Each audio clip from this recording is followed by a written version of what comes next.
The frozen woman clutched a crumpled document so tightly that even the blizzard couldn't tear it from her hand. What was she carrying that made someone chase her into the mountains? Snow stung Caleb Walker's face as he dropped from his horse and pushed the drift nearly waist-deep. The wind howled across the Wyoming ridge. A shattered freight wagon lay half-buried behind him.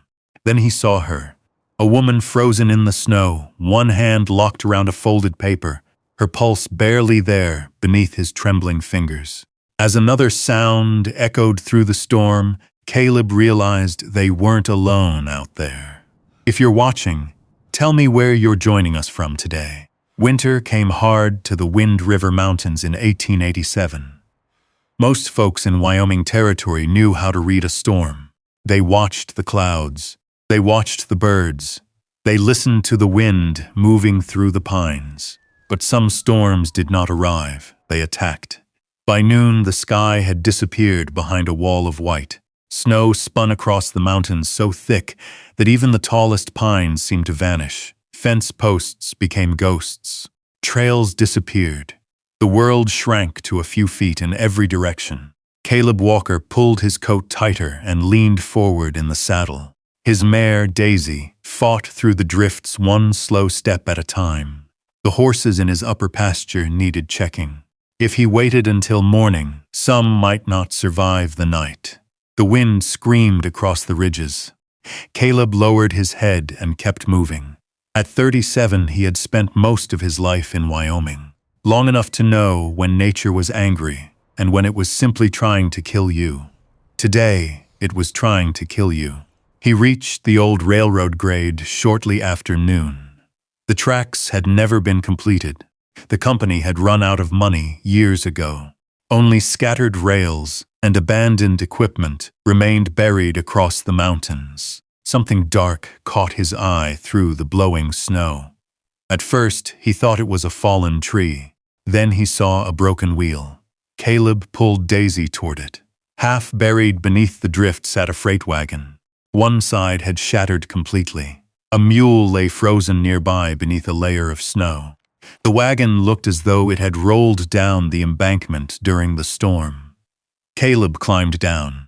The cold hit his face like a knife. He searched quickly. No driver, no supplies worth taking. Then he noticed something. Tracks, not footprints. Drag marks, fresh, leading away from the wreck. Caleb followed them. 20 yards. 30. Then he saw her, a dark shape almost completely covered by snow. For one terrible second, he thought she was already gone. He dropped to his knees and brushed snow from her face. A young woman, dark skin, black curls frozen against her cheek.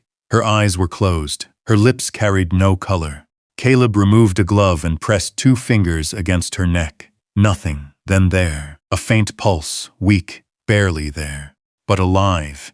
"Well," he muttered into the wind, "you picked a bad place to take a nap." She didn't move. He slipped off his coat and wrapped it around her. The woman weighed almost nothing as he lifted her. The storm fought him every step back to the horse. Snow reached his knees. Twice he nearly fell. By the time he managed to secure her in front of the saddle, ice had formed across his beard. The ride home felt endless. The mountain trail vanished beneath fresh snow. More than once, Caleb depended entirely on Daisy's instincts. The mare knew the route better than he did. Near dusk, a warm glow finally appeared through the storm. His cabin, small, weathered, standing alone against the mountainside. Never had it looked more welcoming. He carried the woman inside. The door slammed shut behind them. The wind disappeared. Only silence remained. The cabin held one room, a narrow bed, a cast-iron stove, a rough wooden table, shelves lined with coffee tins, dried beans, and ledgers. The life of a man who rarely expected company. Caleb worked quickly. He built a fire, fed the stove until heat filled the room, boiled water, wrapped blankets around her. Hours passed. Darkness settled outside. The storm continued to hammer the cabin walls. Several times he checked her pulse. Each time it remained weak. Each time he wondered if it would stop before morning. Near midnight, he poured coffee into a chipped blue mug and sat beside the stove. The woman hadn't moved. The fire crackled softly. Outside, the mountains disappeared beneath the storm. Inside, the cabin felt strangely different, less empty. Caleb glanced toward her. For 3 years, he had lived alone. Since losing his wife to pneumonia, silence had become a permanent resident in the cabin. Most days, he preferred it that way. Yet now another heartbeat shared the room, a stranger's. He wasn't sure how he felt about that. Toward dawn, a small sound broke the quiet, a cough. Caleb sat upright.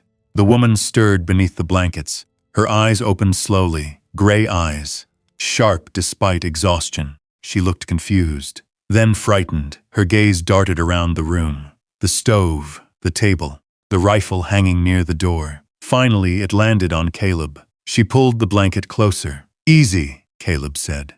His voice remained calm. "You've been through enough already," she swallowed. Her throat looked dry. "Where am I?" "My cabin." The woman blinked. The mountains, still there. A tiny breath escaped her, as if that answer somehow mattered. Caleb handed her a cup of warm water. She accepted it carefully. Not the way most people would. Not like someone desperate. Like someone raised with manners, like someone accustomed to finer things. That caught his attention. "What should I call you?" he asked. The question lingered. A second, 2, 3. Then she answered, "Grace, only Grace, nothing more, no family name." No explanation, Caleb noticed. But he didn't press. He had learned long ago that frightened people told the truth only when they were ready. For the next 3 days, the storm kept them trapped. The snow piled against the cabin walls. The mountain road disappeared completely. Neither of them had anywhere to go. By the second day, Grace was walking again. By the third, she was helping around the cabin. That was when Caleb began noticing things. Small things, the sort that didn't fit. One afternoon, she unfolded one of his trail maps. Most people looked at maps upside down for a while before figuring them out. Grace studied it for less than a minute, then pointed toward a pass. "The creek crossing here floods first during spring melt." Caleb stared. "How do you know that?" She looked away. Lucky guess. It wasn't. Later that evening, she glanced at one of his cattle ledgers. Within moments, she found an arithmetic mistake that had been there for nearly 6 months. Another lucky guess. Then there was the way she spoke, the way she sat, the way she held a coffee cup. Nothing about her felt like a woman who belonged in a wrecked freight wagon, crossing Wyoming during a blizzard. Yet she never explained, and Caleb never asked twice. On the morning of the 4th day, sunlight finally appeared. For the first time, the mountains emerged from the white wilderness. The storm had ended. Caleb stepped outside. The air felt sharp and clean. Snow sparkled beneath the morning sun. For a moment, everything seemed peaceful. Then he saw them. Tracks, horse tracks, fresh, circling the cabin. At least 3 riders, maybe 4, not passing through, watching. Caleb slowly crouched beside the prints. The snow around them remained untouched, except for the marks left by the horses. Someone had come here after the storm. Someone had searched the cabin. Someone looking for something. Or someone. He lifted his eyes toward the mountains, then toward the cabin window. Inside, Grace stood near the stove. She didn't know he had found the tracks yet, and for the first time since pulling her from the snow, Caleb felt something colder than the storm settle in his chest. Someone was looking for Grace. And whoever they were, they had come far into the mountains to find her. Caleb stood beside the tracks for a long moment. The morning sun glittered across the fresh snow, making the world look peaceful. But the prince circling his cabin told a different story. He followed them as far as he could. 3 horses, maybe 4. The riders had come from the south ridge, circled the cabin once, then disappeared back into the mountains. Not ranchers, not trappers. Most folks in Wind River would have stopped to knock on the door. These men had not. Caleb brushed snow from his gloves and headed back inside. The smell of coffee met him first. Grace stood near the stove.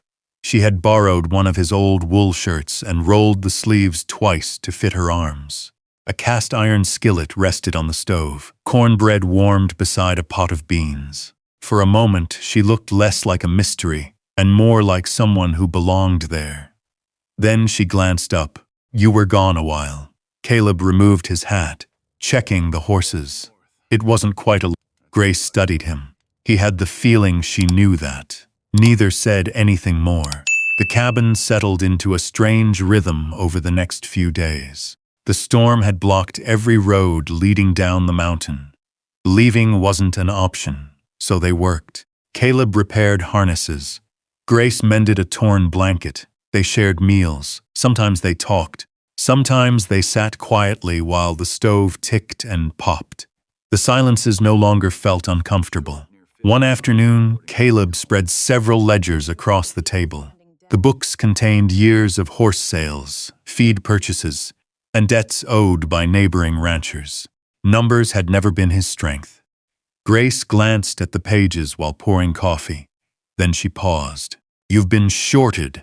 Caleb looked up. "What?" She pointed toward an entry dated 8 months earlier, a shipment of oats. Caleb leaned closer. Grace tapped 2 figures with her finger. "The total doesn't match the receipt." He checked again, then a third time. She was right. The merchant in Riverton had overcharged him by nearly $20. Caleb let out a low whistle. "I've looked at these books a dozen times." Grace folded her hands. "You trust people." "Most times." She looked down at the ledger. "That can get expensive." Something about the way she said it lingered, as if experience stood behind those words. That evening, Caleb rode down to the lower pasture. When he returned after dark, light spilled through the cabin window. Grace sat at the table. His map of Wyoming territory lay unfolded before her. She didn't hear him enter. Her finger traced roads and rivers, South Pass, Lander, Rawlins, then farther east. When she finally noticed him, she folded the map too quickly. "Sorry, no need." She stood. "I was only looking." Caleb nodded, but he noticed something. She hadn't been studying random places. She had been studying routes, like someone trying to find a way home. The next night brought another surprise. Hoofbeats, 3 riders, maybe more. The sound echoed through the darkness shortly after supper. Grace froze. The coffee cup in her hands stopped halfway to her lips. Caleb noticed immediately. The riders approached the cabin. A lantern swung outside. Then came a knock, not loud, but firm. Caleb reached for his coat. "I'll get it." Grace stood as well. "No." The word came too fast, too sharp. Both of them noticed. She lowered her eyes. "I'm sorry." Caleb looked at her for a second, then nodded. "I'll handle it." Cold air rushed inside when he opened the door. 3 men sat on horseback, heavy coats, travel dust. One carried a lantern. The oldest offered a polite smile. "Evening. Evening. We're looking for a woman." Caleb waited. The man continued.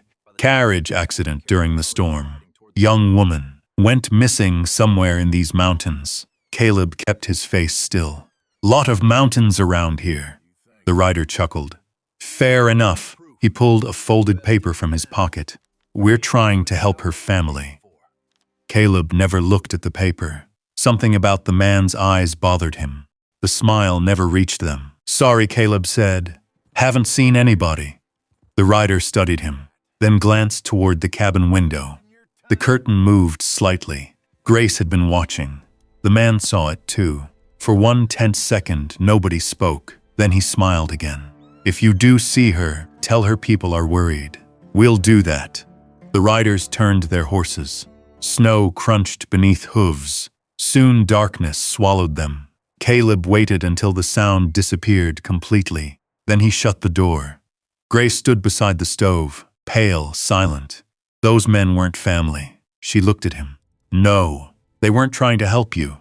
"No." The fire cracked softly. Outside, the wind pushed against the cabin. Finally, Grace sat down. For a long time, she stared into her coffee. "My father died 2 months ago." Caleb said nothing. He left something behind. The words came carefully, like stepping across thin ice. "And somebody wants it." Caleb took the chair opposite her. What is it? Grace lifted her eyes. For a moment, he thought she might finally tell him everything. Instead, she looked away. I'm not ready to say. Caleb nodded once. That was enough. No questions, no demands, just acceptance. Something shifted between them then. Not trust completely, but the beginning of it. Later that night, long after the lantern had been extinguished, Caleb woke to the sound of movement. Grace. She was asleep on the bed, restless. Her forehead glistened with sweat.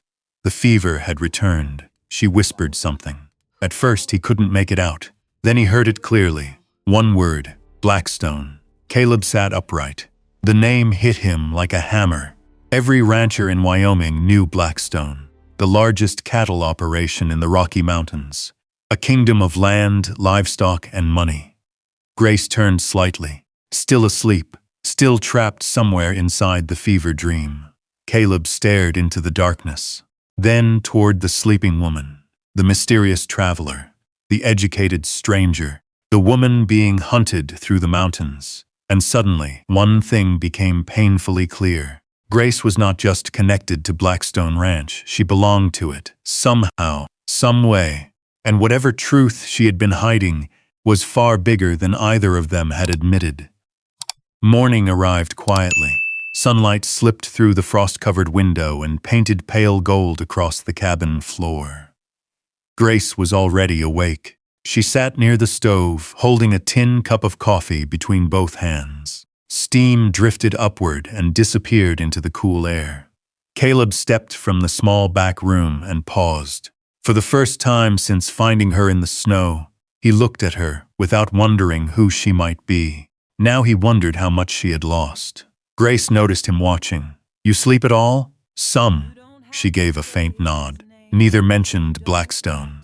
Not yet. The silence lingered through breakfast. By mid-morning, Caleb saddled Daisy and checked the weather. The sky had cleared. The mountain trails were rough, but passable. The storm had finally released its grip on Wind River. When he returned to the cabin, Grace stood near the table. A folded piece of paper rested in front of her. The same paper she had been staring at for nearly an hour. I should leave, she said. Caleb removed his gloves. Where would you go? Her eyes lowered. Home. The words sounded complicated. Caleb waited. This time she didn't look away. My name isn't Grace. He nodded once. I figured. A small smile appeared and vanished. My name is Grace Whitmore. The room became very still. Outside, melting snow dripped from the roof. Inside, only the stove made a sound. My father was Elias Whitmore. Caleb knew the name immediately. Everybody in Wyoming knew it. Elias Whitmore had built Blackstone Ranch into one of the largest cattle operations west of the Missouri River. Thousands of acres, thousands of cattle, rail contracts, bank accounts, influence, power. The kind of power ordinary ranchers never touched. Grace watched him absorb it. My father died in October. I'm sorry, she nodded. For several seconds she said nothing. Then she continued. When he died, everything changed. Her fingers tightened around the coffee cup. My cousin Vernon stepped in to help manage the ranch. The word help carried no warmth. At first, I trusted him. Caleb leaned against the table. What happened? Grace looked toward the window. People stopped returning my letters. She paused. Employees who had worked for my father for years disappeared. Another pause. Then documents began appearing.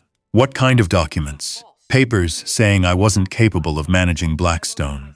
Caleb frowned. Signed by who? Lawyers, bank representatives. Men who suddenly became very loyal to Vernon. The answer settled heavily between them. Outside, a gust of wind rattled the cabin wall. Grace continued quietly. My father left Blackstone to me. And Vernon didn't like that. No. For the first time, anger flickered behind her calm voice. He believed the ranch should belong to him. Caleb folded his arms. So the carriage accident wasn't an accident. Grace shook her head. No. The memory crossed her face. A lonely road. Falling snow. A frightened driver. The crash, then darkness. They knew where I was traveling. Her voice softened. They knew exactly which road I'd take. Caleb stared at the floor for a moment. The pieces fit together now. The riders, the lies, the search. The fear she carried every time hoofbeats approached. Someone hadn't been looking for a missing woman. Someone had been looking for Grace Whitmore, the woman standing between Vernon and Blackstone Ranch. The realization should have changed things. It didn't. At least not the way Caleb expected. He still saw the same woman who made coffee each morning. The same woman who fixed mistakes in his ledgers. The same woman who quietly folded his blankets when she thought he wasn't paying attention. Only now he understood why she seemed so out of place in a mountain cabin. Grace glanced at him carefully. "You haven't said anything." "What should I say?" She looked surprised. "Most people change once they hear the name." Caleb shrugged. "You still need breakfast." For a moment she stared. Then a quiet laugh escaped her. The first genuine laugh he'd heard. It lasted only a second, but it changed something. The distance between them felt smaller. That afternoon they packed supplies, dried beans, coffee, jerky, a bedroll, extra ammunition. Not because Caleb expected trouble, because Wyoming had a habit of creating it. Near sunset, Grace stood beside Daisy while Caleb tightened the saddle straps. "You don't have to come." Caleb kept working. Probably true. "I'm serious. So am I." He checked the cinch one final time, then looked at her. "If somebody tried to run you off your own land, I wouldn't sleep very well letting you ride there alone." Grace lowered her eyes. No argument came. The mountains glowed orange beneath the setting sun. The next morning they left the cabin. Snow still covered most of the valleys. The world looked clean, untouched, as if no secrets existed anywhere. By noon they reached the lower trail near Crowheart Butte. A frozen creek crossed the road. Caleb guided Daisy carefully across first, then helped Grace bring the second horse over. At one point the ice shifted beneath her mount. She grabbed the saddle horn instinctively. Caleb reached out immediately. His hand closed around the bridle. Steady, silent, the horse recovered. Neither spoke afterward. Yet for the next mile, Grace rode slightly closer than before. Near evening they stopped beside a stand of pine trees. Caleb built a fire. Grace unpacked supper. The routine felt surprisingly natural. Like they had been traveling together longer than 2 days. Darkness settled around them.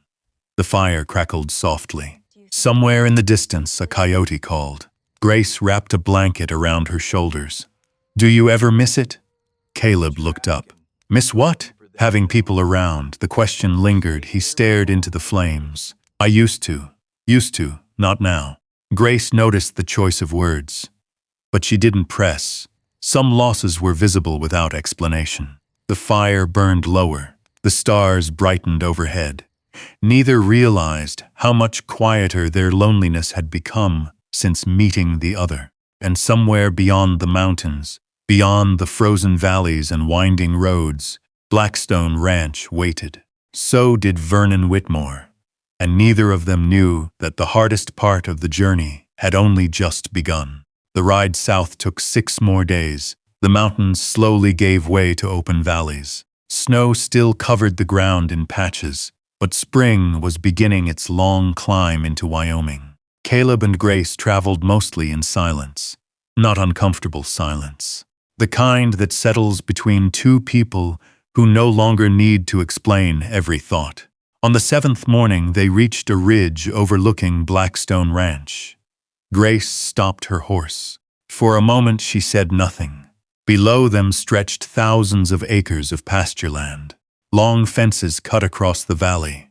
Barn roofs caught the morning sun. Windmills turned slowly in the distance. It should have felt like home. Instead, Grace's shoulders tightened. Something was wrong. The north cattle pens stood empty. Several bunkhouses showed broken windows. A section of fencing near the river had collapsed and remained unrepaired. Caleb noticed it too. A place this size shouldn't look neglected. It never did before. Grace stared at the ranch for several seconds. Then she nudged her horse forward. The closer they rode, the more signs appeared. Men she didn't recognize. Wagons bearing unfamiliar brands. Workers moving with the cautious look of people afraid to speak openly. When they reached the main gate, 2 ranch hands stepped forward. Both carried rifles. One squinted at Grace. His face went pale. "Miss Whitmore?" The words escaped before he could stop them. Grace recognized him immediately. Tom Jensen. The older cowboy lowered his eyes. Relief and worry crossed his face at the same time. "Lord above." The second man looked confused. Tom stepped closer. "You shouldn't have come back without protection." Grace exchanged a glance with Caleb. "What happened here?" Tom hesitated, then looked toward the ranch house. "Vernon happened." The answer told her everything. The large white ranch house stood exactly where it always had, but it no longer felt like her father's home. 2 expensive carriages sat outside. Men in dark coats entered and exited carrying ledgers and documents. Money men, lawyers, bank representatives. The kind of people who appeared when ownership changed hands. Grace climbed the front steps. Caleb stayed beside her. The front door opened before she could knock. Vernon Whitmore stood inside, tall, gray-haired, perfectly dressed. For a moment, genuine shock crossed his face, then it vanished. "Grace," his voice remained calm, too calm. "You look surprised." Vernon recovered quickly. "We thought you were dead." Grace held his gaze. "You seem disappointed to learn otherwise." Neither moved, neither smiled. The hallway behind Vernon felt colder than the winter outside. Finally, he stepped aside. "Come in." The days that followed became a different kind of battle. Not one fought with guns, one fought with paper. Documents appeared, signatures, contracts, bank records, letters. Every day, Vernon claimed another reason why Grace could not control Blackstone.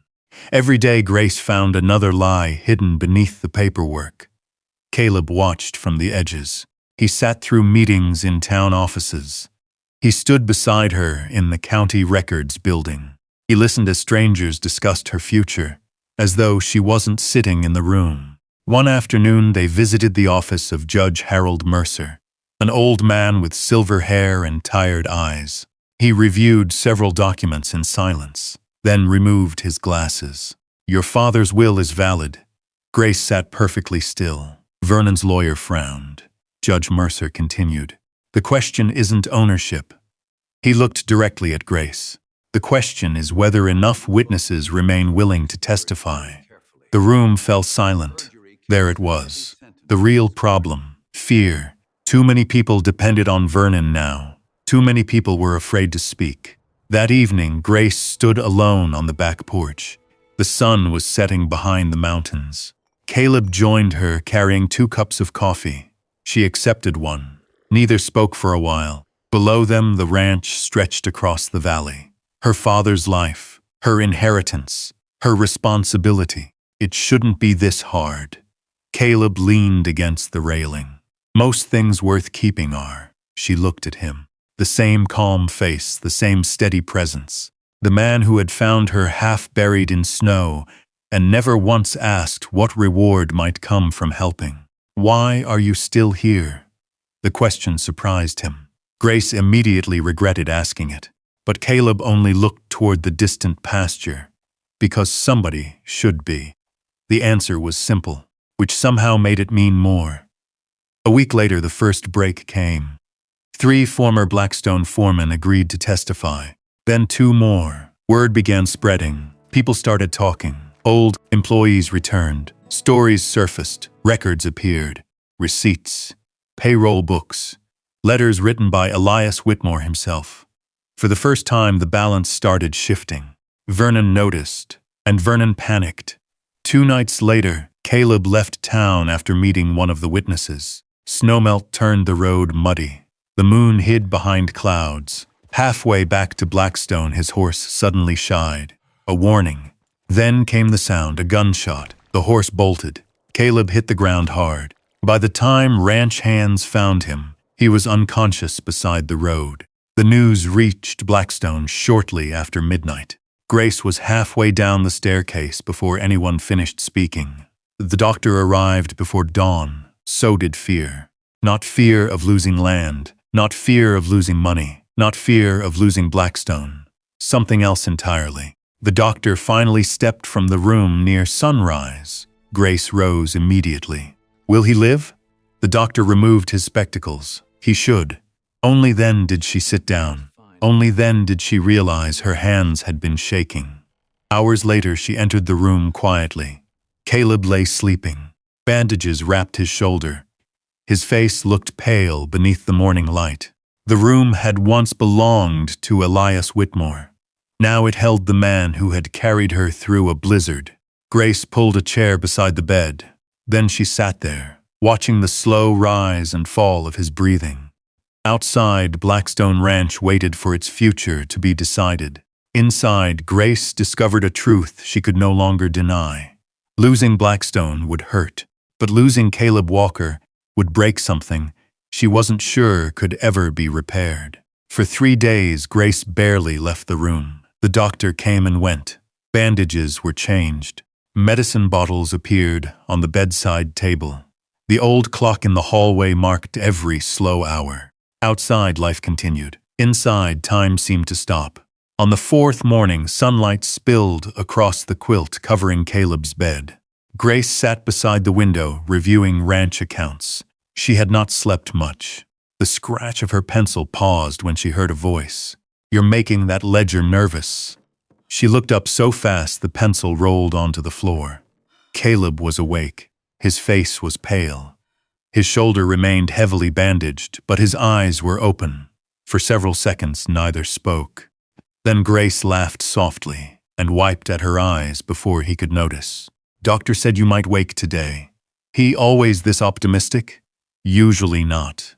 The corner of Caleb's mouth moved slightly. That small smile felt larger than any courtroom victory. The weeks that followed changed Blackstone Ranch. Judge Mercer officially recognized Elias Whitmore's will. The final documents were signed in Lander before witnesses. Vernon Whitmore lost control of the ranch. He left quietly. No dramatic speeches, no last battle. Just a man climbing into a carriage and disappearing down the road he should have taken months earlier. Spring arrived soon after.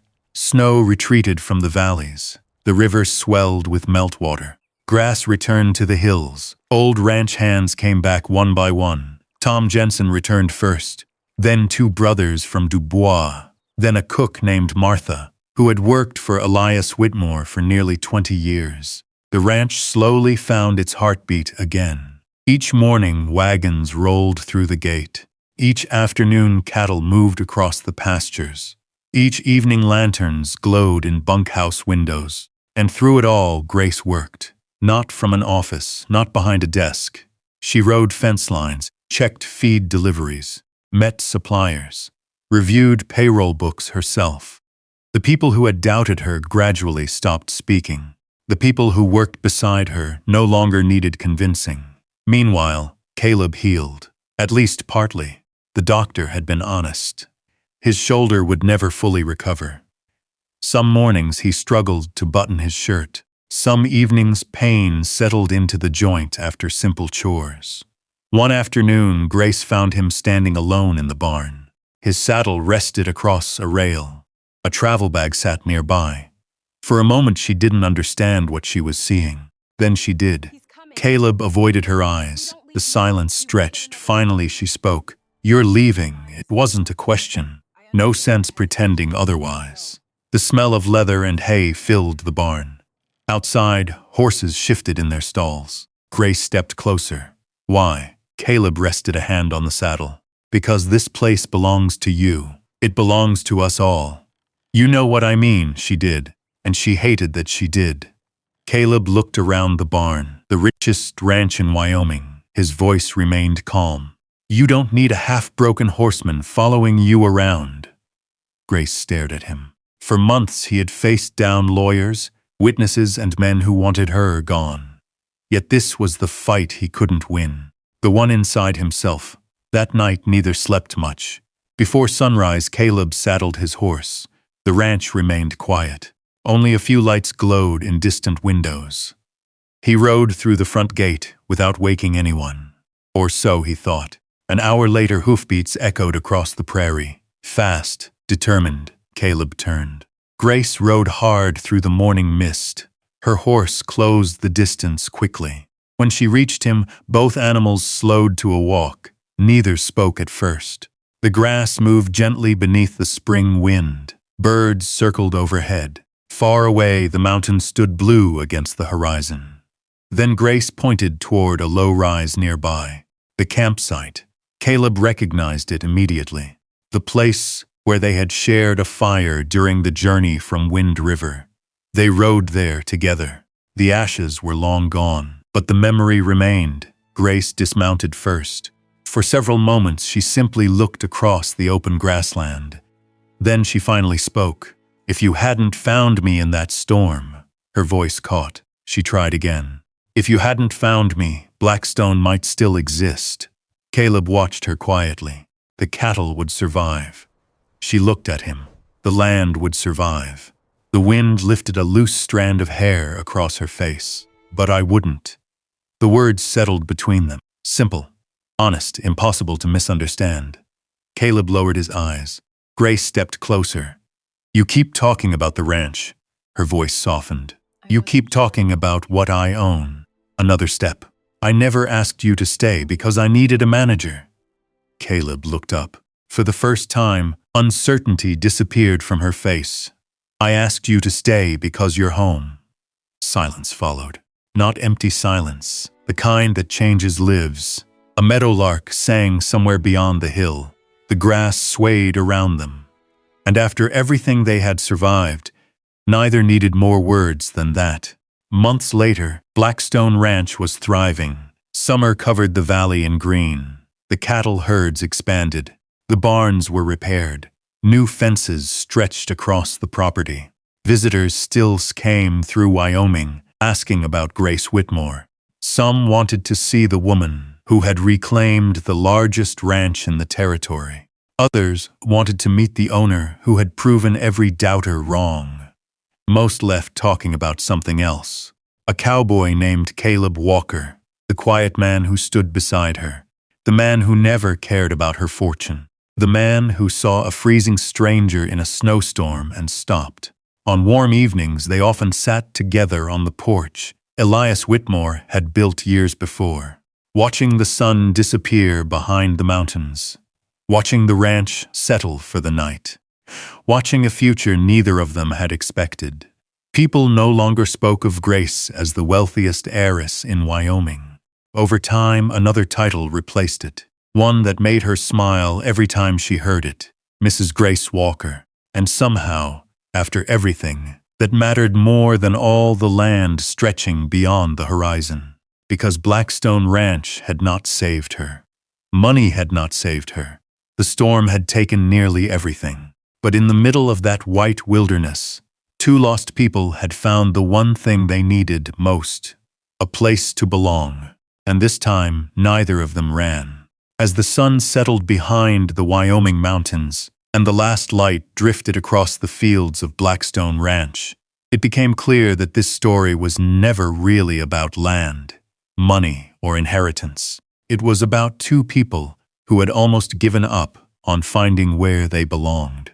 And maybe that's why this story stays with us. Because if we're honest, most of us have known what it feels like to stand in the middle of a storm of our own. Maybe not a blizzard in the mountains. Maybe it was grief, loneliness, a broken promise, a chapter of life we never expected to survive. And maybe, like Grace and Caleb, we discovered that healing rarely arrives the way we imagine it will. Sometimes it comes quietly. Sometimes it looks like a stranger offering kindness when we need it most. Sometimes it looks like someone staying when every reason says they should leave. The older I get, the more I believe that strength isn't found in never falling apart. It's found in having the courage to trust again after life gives you every reason not to. Grace found her ranch. Caleb found his home. But what they truly found was each other. And in the end, that was worth more than anything either of them could have owned. Before you go, I'd love to know your thoughts. If you had been in Caleb's place, Would you have stopped in that storm? And if stories like this remind you of the goodness, resilience, and quiet courage that still exist in the world, I hope you'll join us again. There are many more heartfelt journeys, hidden mysteries, and unforgettable people waiting just down the trail in the stories ahead.